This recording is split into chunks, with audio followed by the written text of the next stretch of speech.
Message వచ్చి నేను statement రాస్తాను, కేసు కట్టాలి. 10 నిమిషాలు అక్కడ 10 నిమిషాలు ముందు సార్ కాదు రాసి సంతకం వీళ్ళ కలవాలి. ఇప్పుడు కాదు, ఇంత ముందు పాత రోజులు యశ్వంత్కే నీకే యశ్వంత్కే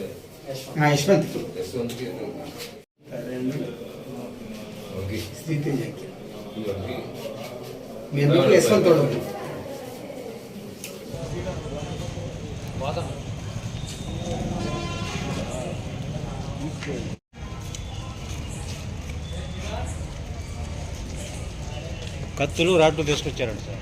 రాళ్ళు 3. ముందు ఈ వినాయక చవితి కూడా గొడవ. వాడు చైతన్య అనేవాడు మన ఆయన పేరు సుదర్శన్ మురళి అన్న. ఇదంతా జరుగుతుంది. చందు ఈత ముక్కలు చందు ఉన్నారు కదా, వాళ్ళ చందు అనే యూత్ ఒకటి పెట్టారన్న. వీళ్ళు యూత్లో ఎవరెవరు ఫోటోలు పెడతారో వాళ్ళు ఒక్కొక్కరిని తీసుకెళ్తున్నారన్న. అంటే మా ఊళ్ళో పెద్దవాళ్ళ ఫోటోలు పెట్టారు.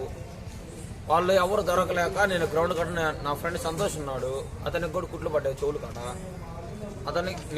అతను రోజు ఫ్రీ ఫైర్ ఆడుకునే దానికి వెళ్తే చేతు అనే వ్యక్తి 40 మందిని వేసుకొచ్చి కత్తితో రాడ్లతో రాయలుతారన్న. రాయలు నాకు తగలేదు, కత్తితో ఇక్కడ ఇట్లా అన్నాడన్నా. అది కూడా కాకుండా మాలనా కొడుకుని మొత్తాన్ని తప్పాలని కత్తితో ఇక్కడ పొడిచాడన్నా. రాడ్ తీసుకొని తల ఇక్కడ పగల కొట్టాడన్నా. వాళ్ళకి ఏం చేయాలో వాళ్ళు ఏదేదో చేద్దామని చెప్పి వచ్చారన్న. నాకు తెలియలేక నేను మా ఫ్రెండ్ షాప్లో ఫ్రిడ్జ్ ఉంటుంది, ఫ్రిడ్జ్ అవతలకి వెళ్ళి దాంకుంటే అవినాష్, యశ్వంత్, జమ్ము శ్రీనివాసులు,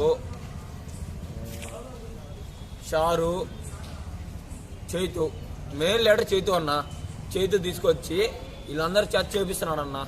ఏమి లేదు, చైతు ఒక యూత్ అనే లీడర్ వాట్సాప్లో ఒక యూత్ పెట్టాడు. చైతు తీసుకొచ్చి ఇటు ఫోటో పెట్టాను, రేపు అనేవాడు వాడు ఉండకూడదు అని చెప్పి చేపిస్తున్నాడన్న. అంతే, ఏమి లేదు.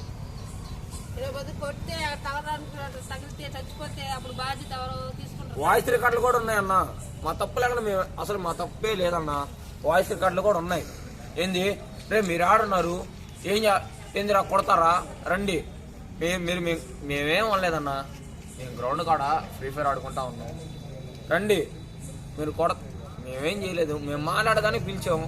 వాళ్ళు వచ్చారన్న 40 మంది. ఫస్ట్ చైతు నేసుకొచ్చే వచ్చారన్న. ఫస్ట్ చైతు నేసుకొచ్చి వచ్చారన్న. చైతు నేసుకొచ్చి 40 మందిని వచ్చి తీసుకొచ్చి నేను ఒక్కనే ఉన్నా. నేను నా ఫ్రెండ్ సంతోష్, అబ్బాయి చెవు కాడ కుట్లు పడ్డాయి, 3 కుట్లు పడ్డాయి. అతను నేసుకొచ్చి 40 మంది ఒకటేసారి పడ్డారన్న. నేను ఏం చేయను కూడా చేయలేకపోయాను. తర్వాత మా నాన్న మా అమ్మకు ఫోన్ చేశాను. వాళ్ళుండి ఫస్ట్ ఆడకు పారా, కుట్లు వేసుకుందాం పారా అన్నారు. తర్వాత నేను ఇక్కడికి వచ్చా. నేను వాళ్ళ మొహాలు నేను చూసినప్పుడు ఎప్పుడు నాకు తెలీదు, వాళ్ళు నాకు ఎవరో కూడా తెలియదు, నేను ఎవరో వాళ్ళు కూడా తెలియదు. జెడ్పీ స్కూల్ గ్రౌండ్ పక్కన వల్ల ఆ షాప్లో ఉన్నాం అనుకోండి మేము. వాళ్ళు ఎవరో తెలీదు, 45 మంది బండ్ల పైన వచ్చేసారు. ఆ చేతు అన్న వాళ్ళు అబ్బాయి లోపల ఉండేడు గ్రౌండ్లో. ఆ అబ్బాయి లోపలికి తీసుకుని వచ్చి షాప్లో కూర్చోబెట్టి అబ్బాయిని కొట్టి, అన్నాడు కొట్టుకోబాకండి అన్నందుకు షాప్లో థమ్సప్లు, సిగరెట్ పెట్లు అన్నీ కింద పడేసి తొక్కేసి ఎట్టంటే అటు చేసి వెళ్ళిపోయారు సార్. ఇంకా నన్ను కొట్టుకొని ఒక 10 మంది కొట్టారు సార్ నన్ను షాప్ కాడ. ఇక్కడ కొట్టుకోబాకండి అందుకు కత్తితోటి, రాడ్డుతోటి, కర్రతోటి సార్. నిజంగా సార్, ఇదిగోండి సార్, కత్తితోటి కొట్టినప్పుడు ఇక్కడ దిగిన చెవు కాడ, రాడ్లతో కొట్టినప్పుడు ఇది వచ్చి నరం వాసుకుంది ఇక్కడ ఈ పని కొట్టారు. చాలా మంది కొట్టారు సార్, తెలియదు. 4 అయితే తెలుసు సార్. వాళ్ళ పేర్లు చేతు, ఇంకో సాయి, పవను, 3 సాయి సార్, మొత్తం 2 పవన్. ఇవి కొట్టారు సార్ నన్ను. మిగతా వాళ్ళ పేరు తెలియదు. కొట్టేసి ఇంక బండ్లు వేసుకొని ఆ చేతను వెళ్ళిపోండి అనగానే వెళ్ళిపోయారు మిగతా వాళ్ళంతా. ఎందుకు కొట్టారు? ఏమో సార్, నా అబ్బాయి పైన ఏమో నాకు తెలియదు. అబ్బాయి మా ఫ్రెండ్ ఇక్కడికి వచ్చి కూర్చున్నాడు. అబ్బాయిని కొట్టి నన్ను కొట్టారు. ఈ షాప్ కాడ కొట్టుకోబాకున్నాను. మాకు సార్ అంగట్లో నేను ఉన్నాను అందుకని చెప్పి. అది అంబేద్కర్ నగర్ 11వ వార్డు సార్. అబ్బాయిది అమ్మవారు పాత పోలేరమ్మ.